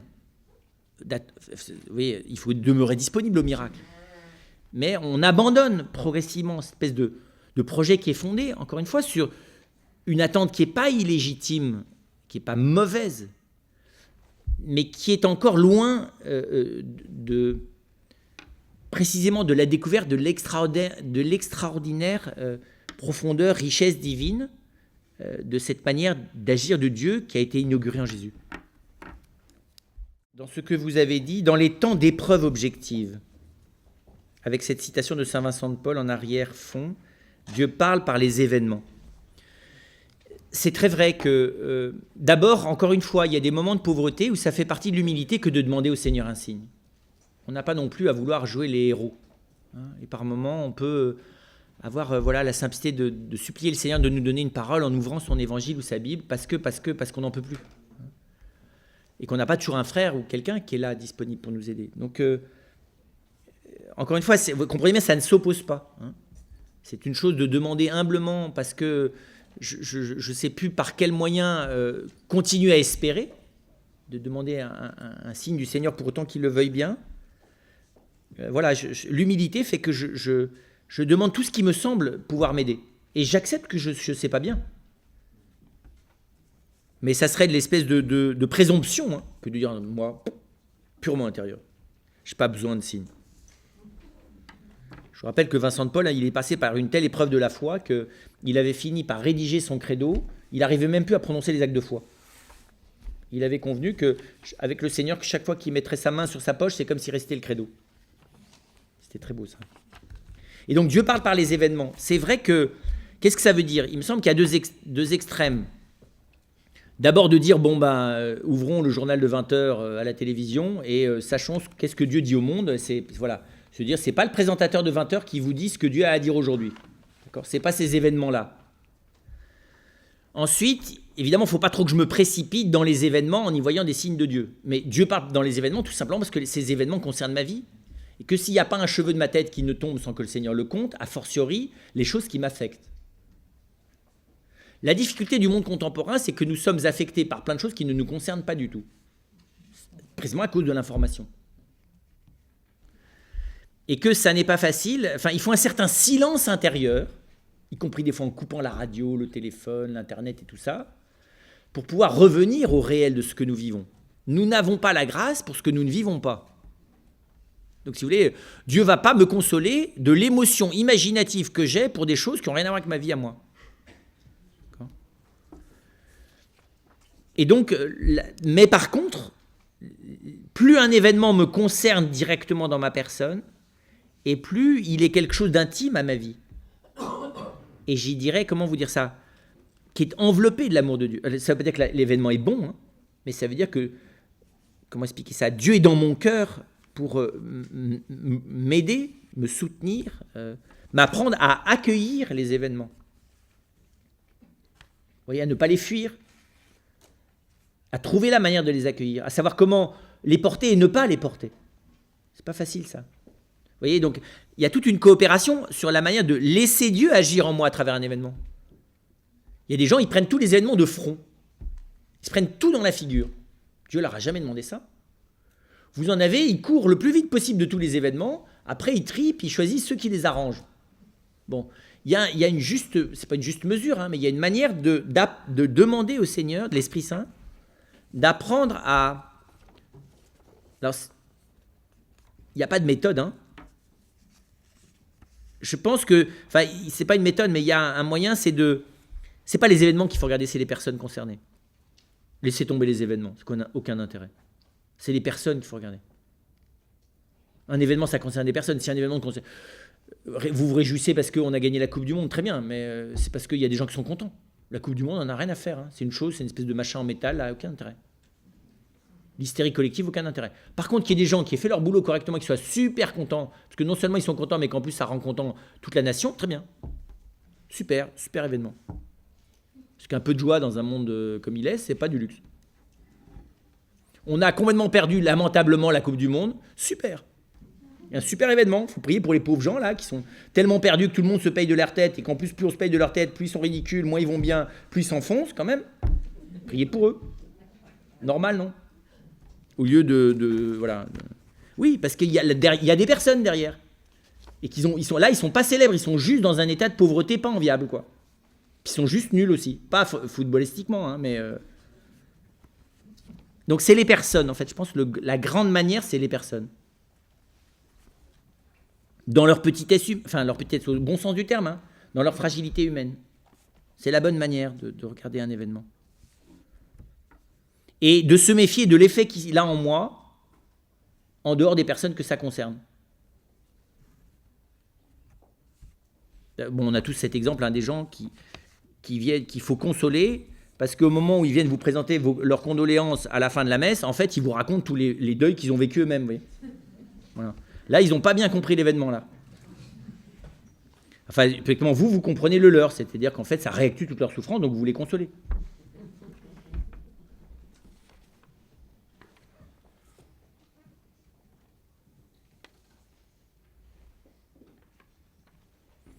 Comment peut-on s'émerveiller sans voir, au moins parfois, l'action de Dieu dans nos vies? Eh bien, parce qu'il y a des endroits, c'est ça qui est génial, où il y a une action objective. Tous les jours, la parole de Dieu m'est donnée. Et au cas où vous ne sauriez pas comment elle vous est donnée à vous, elle vous est donnée de toute façon par l'évangile du jour. L'évangile du jour, c'est pas juste un machin pieux pour les gens qui ont le courage d'aller à la messe, hein. C'est que l'Église, précisément parce qu'elle sait qu'on n'est pas toujours inspiré sur où est-ce qu'il faut lire l'Évangile aujourd'hui, nous dit, si tu ne sais pas, moi j'ai quelque chose à te proposer. Donc tous les jours, le Seigneur vous... Et je peux vous dire, hein, quand on célèbre la messe tous les jours, c'est incroyable. Hein. Il vient tous les jours nous dire quelque chose, le Seigneur. Donc ça, c'est complètement objectif. Il vient vous dire quelque chose. On dit, je ne comprends pas. Ce n'est pas gênant. Hein. Vous avez beaucoup écouté vos parents avant qu'ils vous comprennent. Et quand vous êtes avec des amis, je ne sais pas trop quoi, suédois ou lituaniens, et qui parlent entre eux, vous les écoutez gentiment et vous les aimez, même si vous ne comprenez rien du tout de la discussion qu'ils ont entre eux. Et donc, on n'a pas besoin de comprendre pour être heureux qu'on nous parle. Non, mais sérieux, je vous promets, il faut apprendre ça. Parce qu'encore, sinon, après ça, je me réjouis en fonction de l'efficacité du consommateur que je suis, de la parole qui va pouvoir me servir à m'édifier moralement pour le jour. C'est très bien, c'est complètement centré sur vous. Écoutez-le, le Seigneur. Aujourd'hui, d'ailleurs, il n'a rien à parler, je veux juste que vous le regardiez. Et que vous l'écoutiez, regardiez dormir sur son coussin, comme dans la barque. Ça s'appelle l'adoration du Saint-Sacrement. Il y a ça, puis il y a l'Eucharistie. Comment vous voulez que Dieu fasse plus que de nouveau de vous donner tout ce qu'il est, jusque dans son corps et jusque dans le vôtre? C'est quand même assez difficile de faire plus. Vous ne pouvez pas aller à la messe, c'est pas grave. La communion de désir, ça vous unit à ça. Et si vous réalisez ce qui se passe, vous n'allez pas pouvoir ne pas prendre un peu de temps de silence, tellement c'est impressionnant.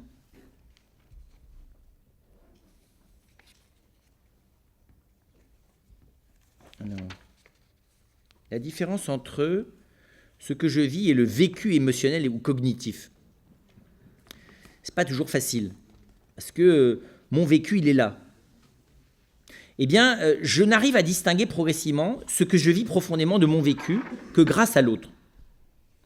Parce que c'est quelqu'un qui me connaît, qui m'aide à ce que, comment vous dire ça, l'effervescence de mon vécu, vous voyez, ne noie pas ma vie profonde. Parce qu'il y a des moments où c'est négatif, puis des moments où c'est positif. Vous avez des gens, ils sont tellement dans le drame qu'ils ne voient même pas qu'ils pourraient en sortir. Que ce qu'ils vivent est douloureux. Douloureux. Mais douloureux, ça ne veut pas dire absolu et dramatique. Mais des fois, on ne peut pas sortir tout seul. On a besoin de l'aide d'autrui.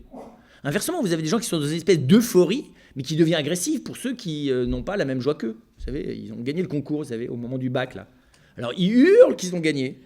À côté du pauvre, là, qui vient de voir que lui, il n'a pas gagné du tout, il n'a pas le bac. Et donc, voilà, le vécu profond, c'est que je suis heureux, mais normalement, je suis heureux pas contre les autres. Une prière déçue est-elle toujours le signe que le désir qui la portait n'était pas de l'Esprit Saint? C'est vrai que Pierre, c'est Paul, je crois, qui a des paroles un peu dures. De toute façon, si vous n'êtes pas exaucé, c'est que vous priez mal. Au moins, c'est clair. Hein. Alors évidemment, prier mal, ça ne veut pas dire que je n'ai pas bien prié, au sens je n'ai pas fait bien mes prières, je n'ai pas bien resté, je n'ai pas bien fait des efforts, que la prochaine fois, il faut que j'y mette un peu plus de ferveur, et que j'en récite 3 de plus, et qu'à la fin, quand même, ça va faire le compte. D'accord ? Mais ça veut juste dire que j'attendais d'être exaucé sous la forme sur laquelle je l'ai formulé. Vos enfants, vous les décevez souvent par rapport aux demandes qu'ils vous font, non? Ça veut dire que vous les exaucez jamais? Non, vous les exaucez, mais pas comme ils ont prévu. Maman, si tu m'aimais vraiment, tu m'achèterais un cadeau de plus, là. Vous les décevez, vous n'accédez pas à leurs demandes. Alors, non, mais c'est pas la même chose, on n'en est pas là. Bien sûr qu'on en est là. Bien sûr qu'on en est là. Et vous leur achetez pas des bonbons, mais vous leur donnez, je sais pas trop quoi, des bons poireaux bien cuits le midi, parce que c'est bien meilleur pour leur santé. Et ils ne voient pas du tout que vous les exaucez, mais pas comme ils ont prévu. Eh bien, mangez les poireaux et louchez-moi sur les bonbons. C'est vrai, des fois, c'est un peu bio, les manières dont le Seigneur nous exauce.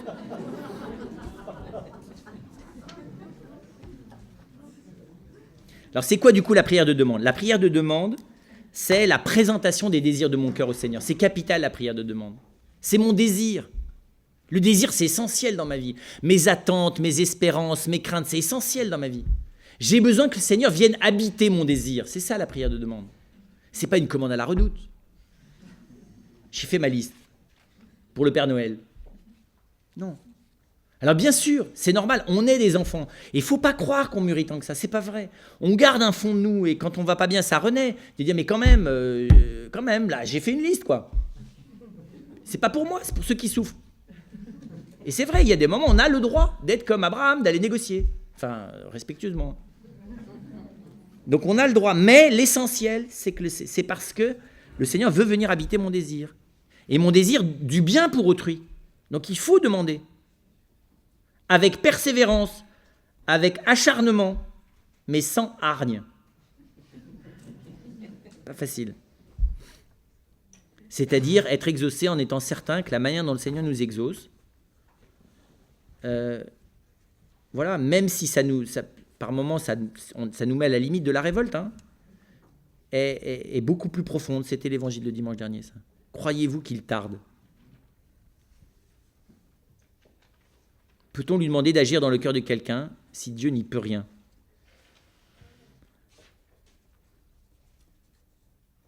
Oui, bien sûr. De toute façon, Dieu agit par ce qu'il est dans le cœur des hommes. Hein. La grâce, c'est ça. Mais oui, on peut toujours, si ça nous semble, si à un moment donné, encore une fois, c'est notre désir. Si mon désir, c'est que je suis tellement soucieux de ce que vit l'autre que moi, il me semble que ça serait génial si le Seigneur lui envoyait une bonne grâce charismatique, de lumière, ou au contraire une bonne grâce charismatique d'humiliation, enfin un truc quoi. Non mais c'est vrai. Prier pour que l'autre soit humilié. Pourquoi pas? Il faut être prudent. Je peux dire, selon ma prudence, il me semble vraiment, et on soumet ça au bon Dieu, mais on est léger. Il faut être léger, enfin vous voyez, il faut être profond dans la demande et léger dans l'exigence de la réponse telle que je l'ai demandé. Comme les signes, léger.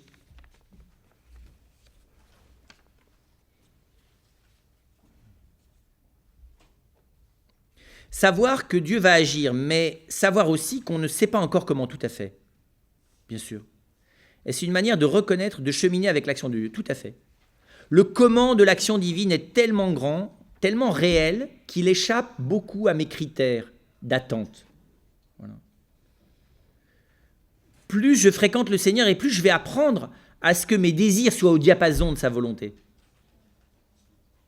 Et plus j'aurai la certitude qu'il agit, alors que je ne le vois pas. Et ça ne me gênera même plus de ne pas le voir.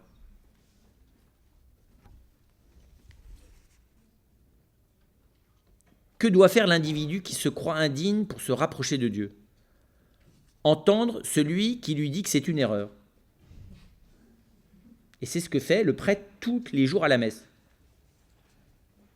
Il dit « Heureux les invités au repas du Seigneur ». C'est clair, non? Et même si je suis dans une situation où je ne peux pas recevoir la communion, j'avance et je laisse le Seigneur me donner son corps et son sang à travers la bénédiction que je reçois, même si ce n'est pas une communion sacramentelle. Donc il n'y a rien qui puisse empêcher quelqu'un de venir recevoir le don de Dieu. Je dis ça parce que je trouve que ce geste est très beau. Qu'on ait précisément inventé ça, qu'on soit passé des enfants à ceux qui ne peuvent pas recevoir la communion. Voilà, après ça, chacun fait selon sa conscience. Mais pour dire que du coup, personne ne peut considérer qu'il n'est pas digne. Personne. C'est ça qui est très grand. Même le non-baptisé peut avancer et recevoir une bénédiction de Dieu. Bien sûr. Je sais ça parce qu'une fois, moi, j'étais avec des Chinois. Et on a découvert après ça qu'en fait, ils n'étaient pas du tout... Enfin, ils n'avaient pas du tout la foi chrétienne. Mais ils étaient dans le groupe, alors ils sont venus communier avec tout le monde. Et c'était très beau parce que je me suis dit, mais même, enfin voilà, encore une fois, communier n'était pas approprié, il aurait fallu les bénir. Mais il y avait quelque chose dans ce moment de ce qu'ils vivaient où ils se sont laissés prendre par quelque chose de la grâce. Je ne sais pas à dire autrement. C'était pas par conformisme, on était 15, en pleine montagne. Mais on a besoin de l'entendre qu'on est digne. C'est pour ça que l'Église me dit, mais maintenant, dis-le. Je ne suis pas digne, mais dis seulement une parole. Et la parole, elle vient d'être dite. Heureux les invités, ça veut dire avancer. Et je trouve que, vous voyez, de temps en temps, il y a des formules, vous savez, dans les mariages, on fait ça, alors on explique aux gens que tout le monde n'est pas obligé de venir communier, et on a tout à fait raison, mais il faudrait le dire autrement. Avancez tous pour recevoir le Seigneur, mais trouvez la bonne manière, celle qui convient à ce que vous vivez intérieurement. C'est marrant que c'est par les enfants qu'on a découvert ce truc. Moi, je pense que ça peut paraître rien du tout, hein. Mais les gestes dans l'ordre de l'amour, c'est bien plus important que tous les discours théologiques et dogmatiques. Puisque c'est comme ça que Jésus a inventé l'Eucharistie.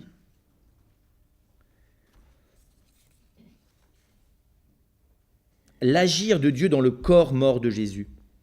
C'est le samedi saint, ça. C'est très impressionnant de voir que la dernière action de Dieu, l'agir de Dieu s'est ultimement révélé, non pas dans sa mort sur la croix, mais dans la manière dont il nous a remis son corps. Dieu nous abandonne le corps de son Fils pour que nous-mêmes nous en prenions soin.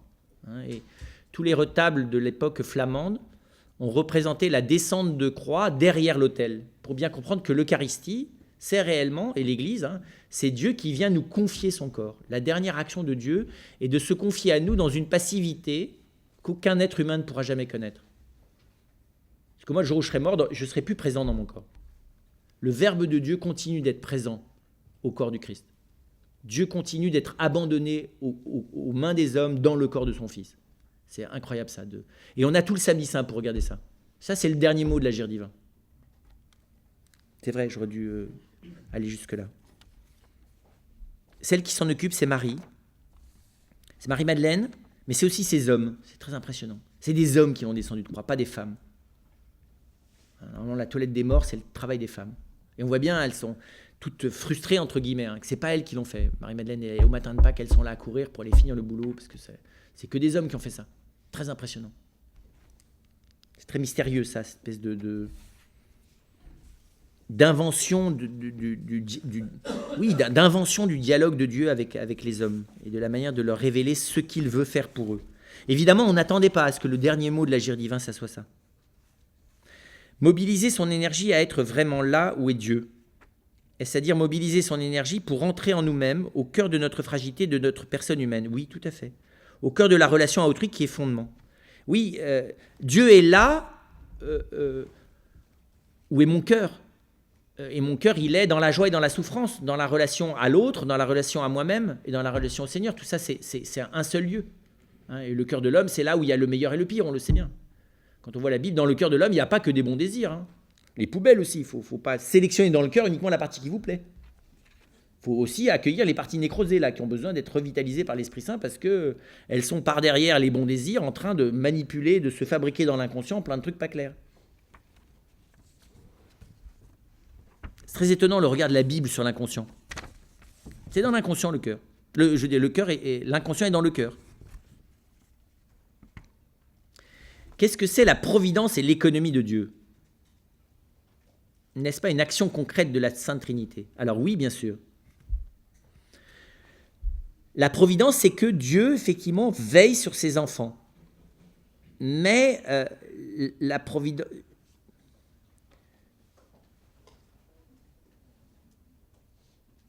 Vous voyez, quelle place à chaque chose dans la providence ? C'est ça qui n'est pas facile. Trois fois, j'ai voulu aller voir quelqu'un. 3 fois, je ne sais pas trop quoi, ma voiture est tombée en panne. Oui, ça fait partie de la providence. C'est pas difficile de le dire, parce que de toute façon, tout fait partie de la providence. Que dois-je en faire ? Réparer ma voiture, arrêter de prendre ma voiture, ne pas aller voir cette personne, trouver une autre manière de la contacter, non rien faire du tout et réessayer une fois de plus. C'est des questions de tous les jours, ça.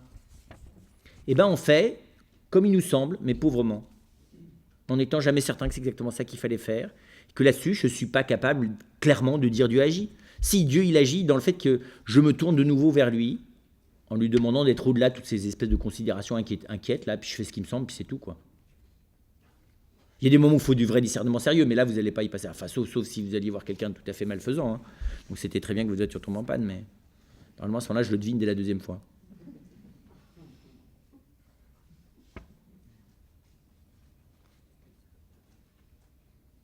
L'effusion de l'Esprit Saint. La liste est longue et l'Église en parle beaucoup, tout à fait.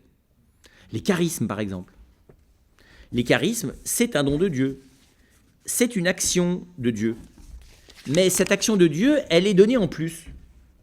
Elle est donnée pour aider. Elle n'est pas l'action fondamentale de Dieu. C'est pas là que je lis l'action de Dieu. D'accord ? Les charismes, c'est l'action spectaculaire de Dieu.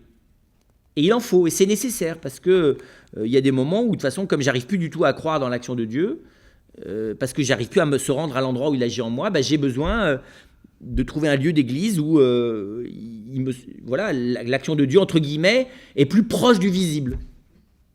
Mais il faut une extrême prudence, vous savez bien, quand on accompagne un groupe charismatique, savoir si la personne, là, elle était en état de catalepsie ou si c'était vraiment un repos dans l'esprit, Tant que la personne ne parle pas, si vous voulez, un syriaque du 3e siècle avant Jésus-Christ avec quelqu'un capable de le traduire dans la pièce sans qu'elle ait jamais entendu parler aucune autre langue que le français,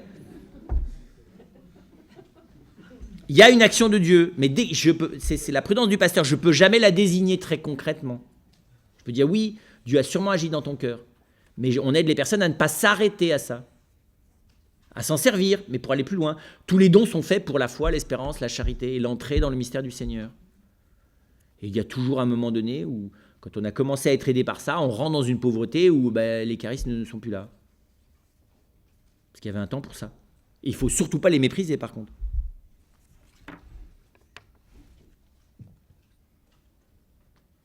Mais voyez bien, il ne faut pas en faire une obsession, j'ai pas besoin... Quand il s'agit du profond, j'ai besoin, oui, d'aller vers le Seigneur qui agit au profond de mon cœur.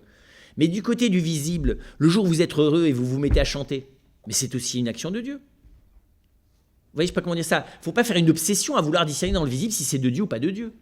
L'important, c'est pas ça. L'important, c'est savoir si c'est bon ou si c'est pas bon. Non ?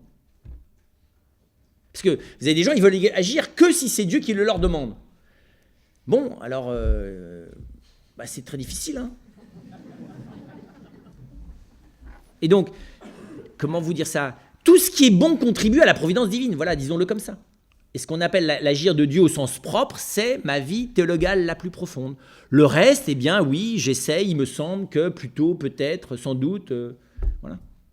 Et volontairement, Dieu nous laisse dans la pauvreté, pour que nous ne devenions pas des gens qui collectionnent les signes, on sait bien, on rencontre de temps en temps des gens comme ça, un petit peu malades. Ils vont de lieu d'apparition en lieu d'apparition et de signe en signe, et de prophète en prophète, et de session charismatique en session charismatique, parce que ils n'arrivent pas à entrer dans... Peut-être d'ailleurs, parce que c'est le seul moyen, mais des fois c'est parce qu'ils ont peur d'entrer à l'intérieur d'eux-mêmes. Qui croient en moi à la vie éternelle. Et peut-être finir par les vertus théologales. Hein. Saint Thomas dit de manière très belle, alors il ne dit pas 10 minutes, mais il dit... Quelques instants passés avec ferveur dans la célébration de l'Eucharistie est impossible sans l'action de l'Esprit Saint. Alors, prenons des exemples familiaux. 5 minutes de résistance de plus avant d'exploser dans la colère, l'énervement ou de faire une scène relève pas encore de la sainteté, mais de l'action de l'Esprit Saint. Là, Dieu est là, c'est clair. Si Dieu n'était pas là, vous n'auriez pas réussi à gagner ces 5 minutes. Après ça, tout le monde n'a pas vu que si vous avez tenu 5 minutes de plus. Donc vous en faites grief en disant une fois de plus, mais non, vous n'avez pas vu. 7 minutes aujourd'hui. Sans l'Esprit Saint, c'est 0,5 minutes. Voilà, donc il y a plein de lieux comme ça. Alors il y a des moments où on le voit, chez les enfants là aussi, mais même chez les adultes. Il y a plein de lieux où Dieu agit, mais il agit toujours dans ce sens, comment vous dire ça, de la petite chose qui va jusqu'au bout de l'amour. Pas nécessairement des grandes choses où Dieu agit. Et donc, on doit apprendre là-dessus à laisser, si le Seigneur veut nous faire entrevoir que c'est sans doute lui qui est là, tant mieux.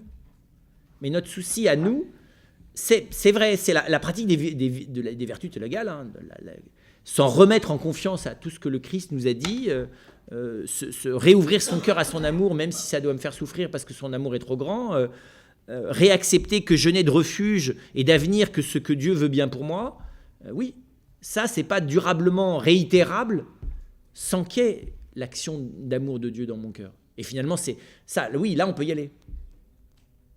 Là, il n'y a pas de risque, si vous voulez, de gourmandise du côté des signes.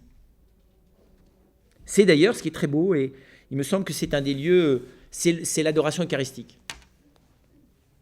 C'est vrai, comment des gens font-ils pour passer plus d'un quart d'heure là, tout seul en silence? Comment c'est-il qu'à la sortie, ils aient la tête qu'ils ont? Là, vous voulez un signe que Dieu agit. Allez voir les gens au bout d'une heure d'adoration eucharistique, mettez-vous à la sortie. Si vous voulez des comparaisons, vous vous mettez aussi à la sortie d'une boîte de nuit ou d'un concert. Et vous regardez, la tête des gens à la sortie des hommes et des dieux, non? Je ne vais pas me dire que Dieu n'agit pas là. C'est pas juste. Bien sûr qu'il y a des cas où c'est humain, mais là c'est un peu plus quand même. C'est pas un sacrement, hein, le film. Hein. Mais encore une fois, voilà. Là. Donc on doit s'habituer, encore une fois, à coopérer à l'agir de Dieu et à aller le chercher dans cette intimité avec lui. Et qui se fait encore une fois dans la foi, l'espérance et la charité. Et c'est vrai, je pense, moi, que l'adoration de Saint-Sacrement est un lieu incroyable que Dieu a suggéré à son Église pour que, quelle que soit la pauvreté qui est la mienne, je puisse faire l'expérience que Dieu agit dans ma vie. Vous savez, quand on est religieux, c'est ce qu'on peut se dire tous les matins. Nous, on est 5 dans mon couvent, je me dis, ouais, si tous les matins, on est encore tous là, dans la vie religieuse, c'est un signe qu'il y a un miracle de nouveau aujourd'hui. Je ne sais plus quel est l'auteur qui disait, chaque fois qu'il passait, je ne sais plus dans quelle rue à Paris, il y avait un couvent de religieuses, là, il disait ça, qu'elles vivent ensemble, là, et qu'il n'y ait pas encore de mort, c'est le signe de l'action de Dieu. On a des sœurs, c'est vrai. Mais c'est vrai aussi chez les frères. Mais c'est vrai, ça. Mais c'est vrai dans le couple. Il y a des fidélités au jour le jour dont je suis bien obligé de... Voilà, là, le signe, si vous voulez un signe, il est beaucoup plus fort, beaucoup plus réel. Il est moins vendable, mais là, c'est beaucoup plus lui.